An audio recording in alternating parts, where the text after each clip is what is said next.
Assalamualaikum Bang Eko Gaga. Iya, waalaikumsalam. Gimana kabarnya ini? Hmm, ya seperti biasa lah. Kembali kita ke Surabaya setelah kita ngalor ngidul ya. Ya sudah Oke. lama ya kita nggak ngobrol seperti ini, nggak bincang-bincang ya. Ya, Mas Eko, kan kita ini nggak selalu di Surabaya. Kebetulan kita kemarin ke barat, jadi kita kabar Surabaya ini kita ketinggalan. Menurut Bang Eko gimana ini kabar Surabaya saat ini? Atau kemarin-kemarin sampai saat ini dan esok tentunya, harapannya Mas Eko? Ya kalau statement saya Surabaya ya tidak ubahnya seperti yang sudah-sudah ya. Ini menyangkut kebijakan juga selalu saja ya benturkan dengan sekali lagi kondisi yang ada. Jadi kita lakukan pemantauan di segala sektor ya, apalagi menyangkut lahan kayak perparkiran itu kan juga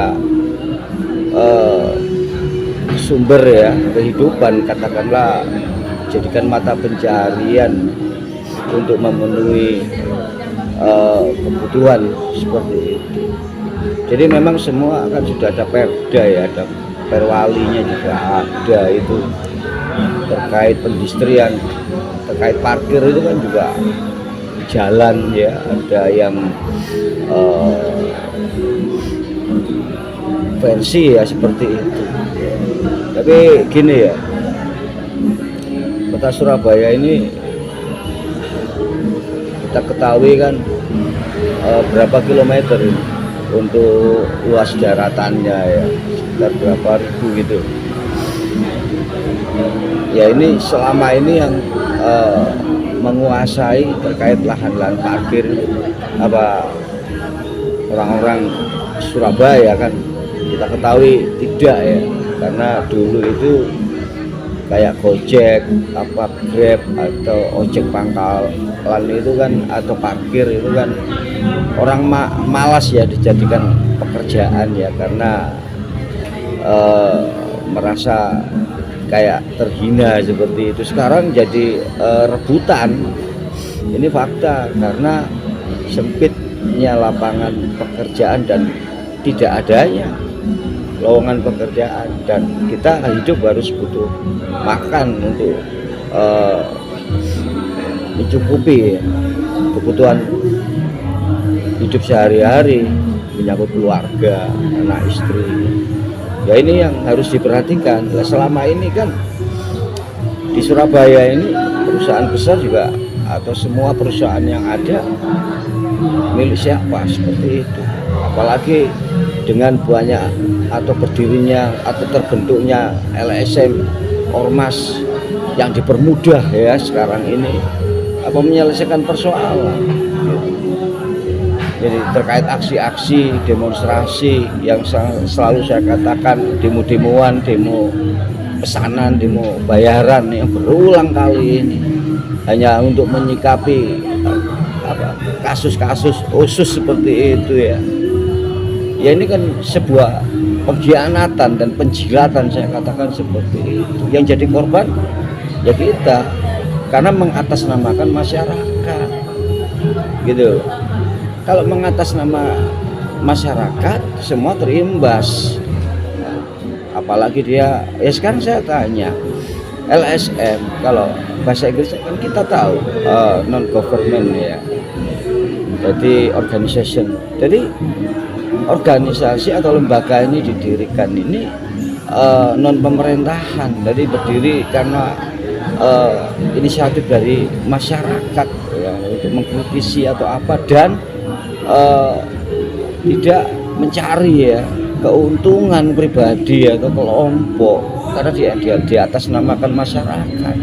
Makanya saya selalu menyikapinya dan menyorotinya gitu, karena bukan persoalan pribadi saya katakan ini, karena ini sudah menyangkut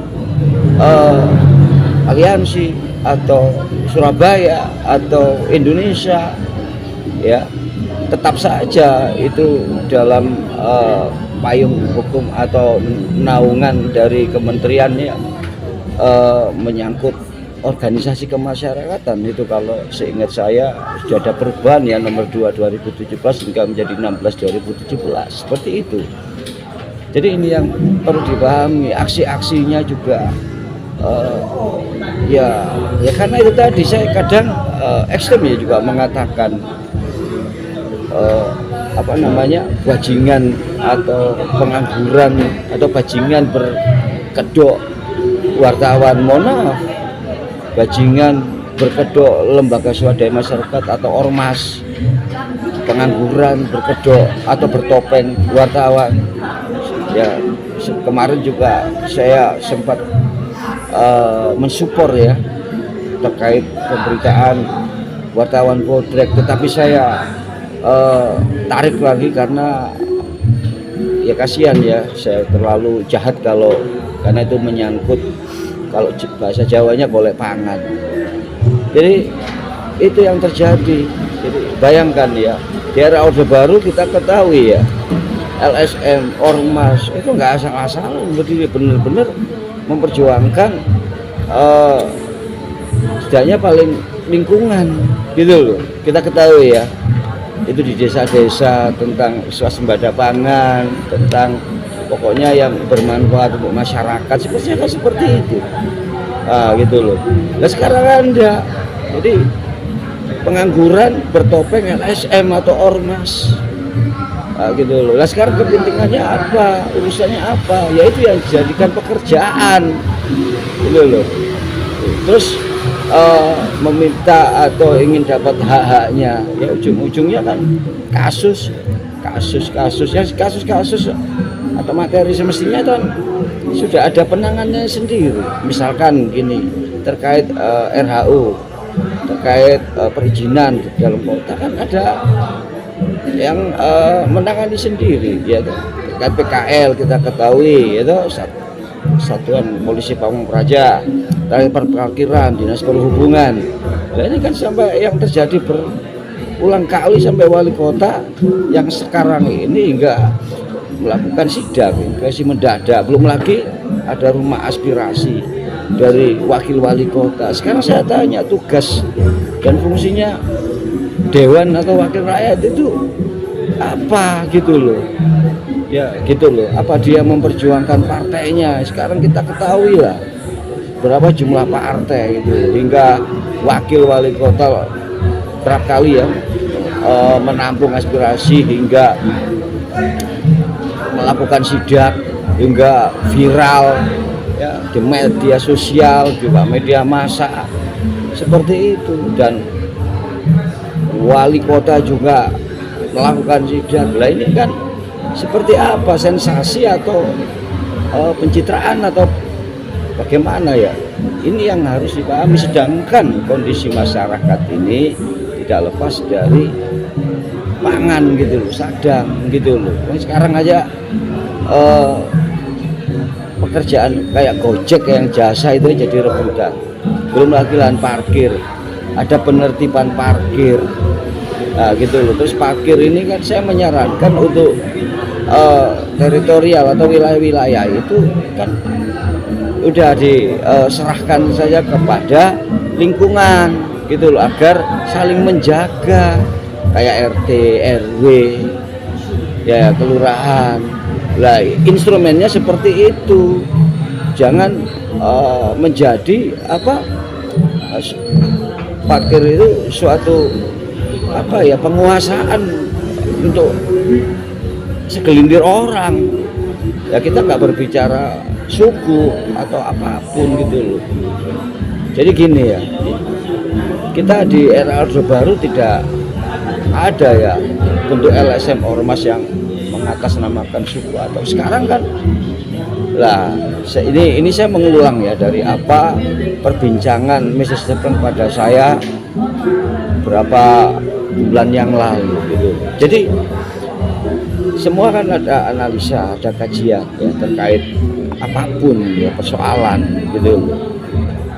Ya logikanya kan untuk pengelolaannya, terus bagaimana manajemennya, ya kan, untuk PAD-nya sebagai aset daerah dan bagaimana pertanggungjawabnya, terus untuk apa namanya didistribusikan seperti apa. Ya ini jadi gini ya, dari apa yang saya sampaikan ini, Surabaya ini apa bertambah lebih baik apa tidak, apa stagnan gitu ya, saya katakan ya bisa bertambah kacau gitu ya. Saya pernah mengatakan misalkan ini udah lama, tahun 2016 atau 17 saya lupa ini ya, waktu aksi demonstrasi ini waduk ya, waduk Sepat itu, saya katakan karena menyangkut tanah yang hektaran itu, waktu peristiwa Ruslak ya di waduk Sepat itu, saya mengatakan misalkan Surabaya dijual, sudah ada yang pembeli, jadi sudah siap. Nah ini kembali lagi dari apa yang artikel ya atau rilis berita yang sudah jadi pemberitaan terkait HUT hari ulang tahun Surabaya yang kemarin itu, saya mengkritisi terkait parkir gratis atau diberikan apa naik angkot berapa persen potongan segala macam, itu enggak ada gunanya atau sia-sia itu tanpa mengembalikan kejayaan Raden Wijaya yang kita ketahui itu loh. Jadi Maksudnya ya gimana? Ya ini orang tua yang lebih paham ya soal itu. Kalau maksud saya ya jadilah Surabaya, jangan jadi kota Shanghai, jangan jadi kota New York gitu loh. Karena semua berdasarkan apa ya, kearifan di lokal daerah masing-masing. Jadilah Surabaya, jadilah kota Sidoarjo, kota Malang, dan kota di saudara-saudara kita yang di Pulau Madura, jadilah kota Bangkalan, jadilah kota Sampang, kota Sumeneb, semua punya sejarah gitu. Dan semua tidak menginginkan penjilatan dan pengkhianatan terhadap daerah atau wilayahnya. Apalagi sekarang sudah mewabah namanya korupsi ya. Bayangkan. Gini Bang Eko, sebelum melebar ini, dari dua kasus antara parkir dan LSM, ada satu pertanyaan muncul dalam benak saya. Gimana kalau parkir dan LSM ini sebagai contoh saja, ada kajian tentang parkir itu dari hulu sampai hilir, dan ini dilakukan oleh LSM sebagai bekal mengurai parkir di Surabaya. Gimana pendapat Mas Eko? Ya ini saya harus flashback dulu ya. Dulu parkir ini kan dari apa ya, pengelolaannya dulu Pepabri ya, Persatuan Purnawirawan Angkatan Bersenjata, dulu kan militer ya. Setelah reformasi ini sudah diambil alih ya untuk pengelolaannya di Dinas Perhubungan. Ya jadi gini, tidak lepas karena lahan parkir itu kan bisa dijual belikan. Jadi kita nggak bisa menyalahkan juga. Nah gitu loh. Jadi siapa yang menguasai daerah itu, entah dengan apa namanya, sifat-sifat premanisme atau apa, agar lahan itu dikuasai gitu. Dan kerap kali untuk perebutan perparkiran itu menimbulkan korban karena perkelahian atau pembunuhan hanya untuk ingin menguasai lahan parkir. Nah seperti itu. Selama ini kan parkir di jalan itu kan semua sudah ada aturan, semuanya sudah mana yang lahan-lahan yang bisa dijadikan lahan parkir ya, terkait nanti namanya apa, distribusi ya, atau pajak kan ada berapa parkir, artinya untuk tarifnya kan seperti itu. Semua kan sudah ada pengelolaan yang dipahamkan Dinas Perhubungan. Ya kalau ini pemerintah benar serius ya diambil alih, semuanya diambil alih, ditertibkan. Tetapi ya saya berharap mereka digaji sesuai UMR lah atau UMK. Sanggupkah pemerintah daerah seperti itu? Nah, gitu loh. Dan nanti bagaimana terkait setoran agar tidak terjadi bocoran atau terjadi pungli atau terjadi korupsi di situ, karena rentan. Kayak misalkan tiap kota Surabaya ini ada beberapa kecamatan kan banyak itu. Nah, satu kecamatan itu ada yang pengurus atau dinas hub yang menangani di wilayahnya masing-masing. Lah itu semestinya kan sebagai pengawas dan mereka dibayar terkait karcis, nanti tetap bayar gitu loh. Atau jadi seperti itu supaya nggak ada namanya ini majikan parkir.